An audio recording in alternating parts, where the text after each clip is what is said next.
Silahkan. Dengan siapa di mana? Assalamualaikum warahmatullahi wabarakatuh. Waalaikumsalam warahmatullah. Dengan Darso di Bekasi, Ustaz. Silakan, Pak. Ya, harapan. Saya mau tanya terkait muamalah dalam berwirausaha. Nah, Saya berwirausaha terus berdua dengan teman membuka usaha fabrikasi, Pak. fabrikasi ya? Fabrikasi ya, workshop. Kemudian kami berdua di dalamnya ikut bekerja, artinya saya di situ sebagai sales engineering, teman saya ikut bekerja di bagian produksi. Yes. Di awal kami tidak ada modal untuk ketika ada project, kita belum ada modal. Kemudian kami melakukan musyarakah dengan membuka nyari-nyari investor gitu kan, dengan nantinya ada bagi hasil. Yeah. Di situ kami buat dulu perkiraan modal yang dibutuhkan sampai estimasi untuk keuntungan. Serahkan semacam proposal ke calon investor. Kemudian setelah investor itu setuju, dia akan memberikan dana sesuai yang dibutuhkan untuk proyek tersebut.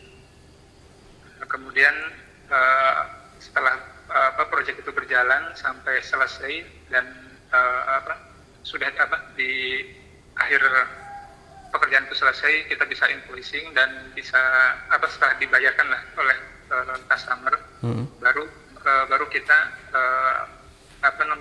bagi hitung-hitungan untuk pembagian hasil. Bagi hasil. Dengan melampirkan data-data pembelanjaan dan biaya operasional yang lainnya. Baik.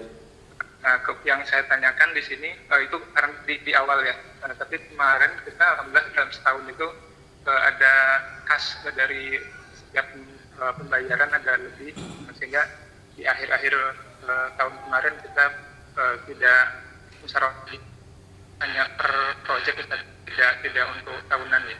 Jadi kita ada satu project dibuka gitu. Baik. Terus ketika kami kemarin kehabisan kas, kita untuk penyelesaian project itu masih kekurangan dana.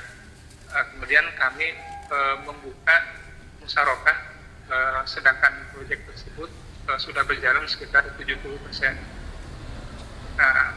Karena buka musyarakah dengan proposal project tersebut full ya ke calon investor, meskipun sebelumnya dana yang udah jalan itu dari kas yang kita punya selama ini. Maksudnya Bapak membuka calon investor yang baru, sementara dana dari investor pertama belum selesai? Sudah selesai. Investor yang pertama sudah selesai. Kemudian kita berjalan, sudah pakai kas kita dari kelebihan keuntungan itu. Cuma kodarul bulan kemarin kas kita habis, dan sekarang lagi ada pekerjaan itu sudah 70%, tetapi masih membutuhkan biaya untuk penyelesaian itu. Baik. Kita buka untuk proyek tersebut dengan kondisi full ke investor. Apakah itu diperbolehkan? Baik. Jazakumullah khairan. Baik. Terima kasih Bapak ya. Pertanyaannya karena sifatnya kasus sehingga kita perlu mendengar dengan sabar ya. Mengenai transaksi seperti ini, yaitu transaksi musyarakah, yang zahir yang saya perhatikan bahwasanya perusahaan yang Anda jalankan, investor di situ tidak turut memiliki, tapi yang menjadi pemilik adalah Anda sebagai sales produksi, dan yang kedua adalah teman Anda sebagai bagian untuk produksinya. Sementara pihak ketiga yaitu investor dalam hal ini tidak turut memiliki. Dan unit usaha itu ada dua ya. Yang pertama, dia dibangun dari dana investor sehingga investor turut memiliki. Yang kedua, dibangun oleh seseorang lalu dia undang orang lain untuk mendanai sebuah proyek. Maka untuk yang kedua ini investor tidak turut memiliki. Nah, untuk jenis yang kedua, kebijakan ada di tangan Anda. Kebijakan ada di tangan Anda. Sehingga ketika ada sebuah proyek kok kurang dananya, maka Anda berhak untuk membuka peluang bagi siapapun ikut terlibat. Apalagi itu dilakukan secara terbuka. Tapi untuk jenis yang pertama, saya mau buka usaha, kemudian karena saya tidak punya apapun, saya undang si B untuk turut terlibat. Akhirnya saya sebagai pengelola, si B sebagai investor. Dibuatlah sebuah warung tempe. Ternyata kurang, maka saya butuh dana tambahan. Nah, ketika saya butuh dana tambahan, saya tidak boleh mengundang si C untuk ikut invest, kecuali atas izin si B. Sehingga dalam hal ini, ketika sebuah proyek yang Anda sudah kerjakan 70% dan masih ada kekurangan dana, lalu Anda berminat untuk membuka investasi keluar, menawarkan kepada orang lain untuk ikut invest, insya Allah hukumnya diperbolehkan dengan bagi hasil sesuai yang disepakati. Wallahu ta'ala alam. Baik, selanjutnya bagi yang ingin bergabung melalui line telepon kami persilahkan. Sambil menunggu, silakan dibacakan pertanyaan berikutnya. Ada telepon yang masuk ya. Silahkan, dengan siapa, di mana? Assalamualaikum warahmatullahi wabarakatuh, Ustaz. Waalaikumsalam warahmatullahi wabarakatuh. Dengan Abu Ryan di Tangerang, Ustaz. Silakan. Ustaz, mau bertanya terkait sahur, Ustaz. Istri Anda kan menyiapkan sahur gitu ya, dan kadang sahurnya itu suka di akhir, terkadang jadi mendekati waktu azan subuh, Ustaz. Iya. Nah, apakah diperbolehkan misalnya ketika kita tahu 5 detik lagi itu azan subuh. Nah, ketika itu langsung megang botol minuman atau gelas air. Nah, begitu azan, kita baru meneguk air minuman itu apakah diperbolehkan, Ustaz? Karena saya pernah mendengar masih bisa diperbolehkan apa yang ada di tangan kita. Itu pertama, Ustaz. Yang kedua terkait doa, Ustaz, apakah ketika kita doa di sujud kita itu, apakah kita awali juga dengan misalnya sholawat atau menyebut nama-nama Allah gitu, Ustaz? Asma-asma Allah gitu, Ustaz. Baik. Apakah kita awali sholawat atau tidak? Syukran, jazakallahu khair, Ustaz. Assalamualaikum warahmatullahi wabarakatuh. Waalaikumsalam warahmatullahi wabarakatuh. Baik. Bagian dari sunnah makan sahur adalah diakhirkan. Sebagaimana sabda Nabi SAW, beliau mengatakan, la yazalu ummati bi khairin ma ajjalul fitra. Umatku akan senantiasa mendapatkan kebaikan selama mereka menyegerakan berbuka. Dan beliau juga meminta agar sahur itu diakhirkan dalam riwayat yang lain. Karena itulah ketika Anda makan sahur dilakukan mepet-mepet kesempatan subuh, hukumnya boleh. Dan bagi orang yang sedang menyantap sesuatu lalu terdengar suara adzan, maka dia diizinkan untuk memakan apa yang ada di tangannya, tapi tidak boleh nambah. Sehingga termasuk diantaranya misalnya dia membawa gelas, kemudian dia belum minum dan terdengar adzan, maka dia diizinkan untuk minum apa yang ada di gelas itu. Apalagi ketika Anda masih merasa ragu, apakah ini sudah betul masuk waktu subuh ataukah kecepatan sekian menit.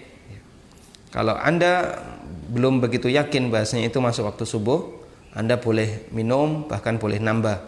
Tapi kalau Anda sudah merasa yakin itu sudah masuk waktu subuh, maka Anda hanya boleh minum yang ada di tangan dan tidak boleh lebih dari itu. Baik, selanjutnya ada telepon yang masuk. Tadi yang kedua apa tadi pertanyaan? Belum sempat saya catat. Baik, ada telepon yang masuk, kita angkat. Assalamualaikum. Waalaikumsalam warahmatullahi. Afan Ustaz, mau tanya. Ana punya tabungan yang itu misalnya dolar. Baik. Dalam dolar itu udah beberapa tahun yang itu nggak pernah aktif, tapi sudah pernah dizakati. Terus apakah itu tiap tahun harus dizakati yang itu tidak aktif, yang masih tersimpan dolar? Baik. Syukran, Nilainya jazakallah. berapa, Bu? Assalamualaikum. Waalaikumsalam.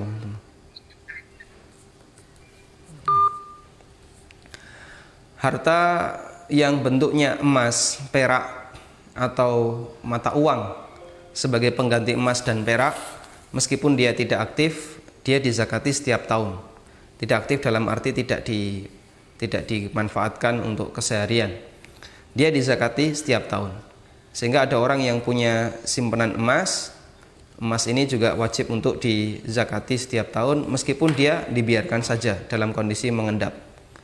Karena itu jika dolar Anda sudah mencapai 1 nisab, maka dia dizakati setiap tahun, dibayarkan bisa dengan rupiah atau diambilkan dalam bentuk dolarnya. Dan itu digabungkan dengan tabungan Anda yang lain dengan mata uang yang berbeda. Misalnya Anda punya uang dolar sebanyak 1.000, lalu Anda juga punya rupiah sebanyak 10 juta. Maka yang 1.000 dolar ini digabungkan dengan yang rupiah 10 juta, kemudian dizakati 2,5%. Wallahu ta'ala alam. Baik, kita angkat penelpon berikutnya. Silahkan. Ya, assalamualaikum. Waalaikumsalam warahmatullah. Ini dari awal mau nanya itu apa sholat qobliyah ba'diyah tuh yang bisa 4 rakaat 2 tuh tiap waktu qobliyah ba'diyah semua apa gimana ya? Maksudnya? Satu. Ya kan ada yang qobliyahnya aja apa qobliyah ba'diyah semua 5 waktu tuh. Apakah semua sholat 5 waktu ada qobliyah ba'diyah? Iya, yang 4 rakaat. Terus satu lagi, seandainya sholat fajar tuh jam berapa? Kalau seandainya sholat tahajud jam 3 kan sholat fajarnya jam berapa itu? Sholat fajar jam berapa ya? Jam berapa? Enaknya apa itu? Tahajud itu termasuk sholat fajar apa gimana ya? Baik. Sudah ada ya? Assalamualaikum. Waalaikumsalam warahmatullah. Baik, pertanyaan yang pertama, apakah semua sholat ada qobliyah dan ba'diyahnya? Jawabannya tidak semuanya ya. Ada sholat yang dia punya qobliyah tapi tidak punya ba'diyah, ada yang punya ba'diyah tidak punya qobliyah, dan ada yang punya dua-duanya, ada qobliyah dan ba'diyahnya. Contoh yang punya qobliyah nggak punya ba'diyah seperti sholat asar dan sholat subuh.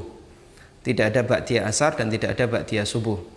Nabi SAW pernah sholat setelah asar, namun pendapat yang kuat ini statusnya adalah qadha untuk ba'diyah duhur yang belum sempat beliau kerjakan, sebagaimana disebutkan dalam sebuah riwayat ketika beliau ditanya oleh istrinya seusai beliau melaksanakan sholat ba'diyah asar. Kemudian yang kedua, ada sholat yang punya ba'diyah tapi tidak punya qobliyah. Contohnya adalah sholat isya, sehingga ada ba'diyah isya tapi untuk qobliyahnya sifatnya adalah sholat tahiyatul masjid atau sholat antara adzan dan iqamah. Kemudian ada yang punya ba'diyah dan qobliyah seperti sholat duhur, kemudian sholat maghrib. Dua sholat ini punya qobliyah dan punya ba'diyah. Karena itu kita laksanakan sebagaimana sunnah yang diajarkan oleh Nabi Sallallahu Alaihi Wasallam. Pertanyaan berikutnya tentang sholat fajar, itu tepatnya jam berapa? Istilah sholat fajar itu ada dua. Yang pertama adalah sholat subuh itu sendiri. Allah Subhanahu Wa Taala mengatakan di surat Al-Isra, "Aqimis salata liduluki syamsi ila ghasaqil lail wa Qur'an al-fajr." Tegakkanlah sholat ketika matahari sudah tergelincir hingga masuk tengah malam, artinya dari mulai duhur sampai isya. Wa Qur'an al-fajr, dan kerjakanlah Quran di waktu fajar. Allah Subhanahu Wa Taala menyebut salat subuh dengan sebutan Quran di waktu fajar. Yang ini menunjukkan bahasanya termasuk di antara nama salat subuh adalah salat fajar. Dan yang kedua, istilah salat fajar juga bisa digunakan untuk menyebut salat qobliyah subuh. Berdasarkan hadis Nabi Sallallahu Alaihi Wasallam, rakaatul fajri khairum minad dunya wa ma fiha. 2 rakaat di waktu subuh itu lebih baik dibandingkan dunia seisinya. Dan yang dimaksud adalah qobliyah fajar atau qobliyah subuh. Nah, dua sholat ini bisa disebut sebagai sholat fajar. Namun yang ma'ruf penyebutan istilah sholat fajar itu digunakan untuk sholat qobliyah subuh. Sehingga ketika Anda melaksanakan sholat qobliyah subuh, maka jam berapa tepatnya? Jawabannya adalah setelah masuk waktu subuh, sebelum Anda mengerjakan sholat subuh. Wallahu alam. Baik, silakan.